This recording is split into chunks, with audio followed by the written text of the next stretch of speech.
This is Channel 2 News, coverage you can count on. With business come families, with families come students that need to come through our classroom doors. It's not coming, it's here. We're overcrowded, we need to address it. The Washoe County School District has launched a new effort to prepare schools and parents for more students. We take a look at the process as School Watch tops Channel 2 News at 5:30. Washoe County ballot question 1, of course, would increase sales tax to repair and build new schools in the county. Legally, the school district actually cannot take a position on the issue.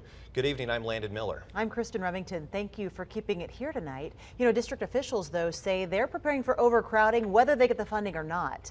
For the past 3 weeks, in fact, teachers, administrators, and parents have been working on SOMPs. Zach Mooney joins us live in the newsroom with the details. First off, Zach, what is a SOMP? Well, Kristen, I've been saying it over and over for the last 3 weeks. It's just fun to say, but it stands for School Overcrowding Management Plan.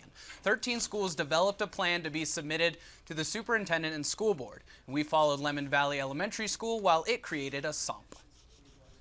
Do you think everyone came to a consensus? Oh, I do. I really do. Principal Erin Lane and Lemon Valley Elementary School have a plan. A school overcrowding management plan. She developed it with Area Superintendent Richard Swanberg using input from parents. We had different opinions, very differing opinions. The process started September 7th with a presentation on overcrowding and what the school district will look like if it doesn't get more money for capital projects. We had about 12 families that did show up, and Mr. Swanberg went over all of the current status here in Washoe County School District, but then really looked at Lemon Valley. Well, one of the things is we just want a second set of eyes. Are we utilizing every space possible for classroom instruction?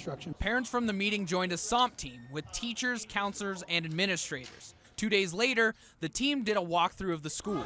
I think parent input, it was great that day. I think it was so great for them to be able to walk through all of our classrooms.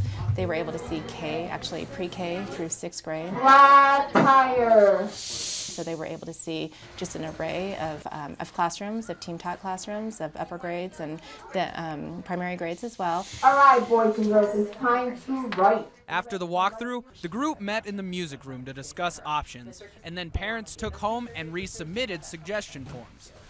Lane says her top solution is to rework spaces the school already has. More team teaching in lower grades would put more kids in one room, but fewer students per teacher. Lane says there isn't enough space to do that with older, larger kids, so the next recommendation is to convert shared rooms, like the music room, into a classroom. But overall, if they get technology into their hands, they're happy. But first on the chopping block, the computer lab. We're also very fortunate to have laptop carts that are able to go to the classrooms. By the parents seeing the actual computer lab and knowing that, well, potentially we could move 2 to 3 computers into every single classroom and then create a classroom there. I think that they thought, wow, yeah, we can do this. Principal Lane is confident her school's SOMP will sustain them for at least a year or two. We are projected potentially, 3 years from now, we could go multi-track year-round. That is something that our teachers know, that our families know.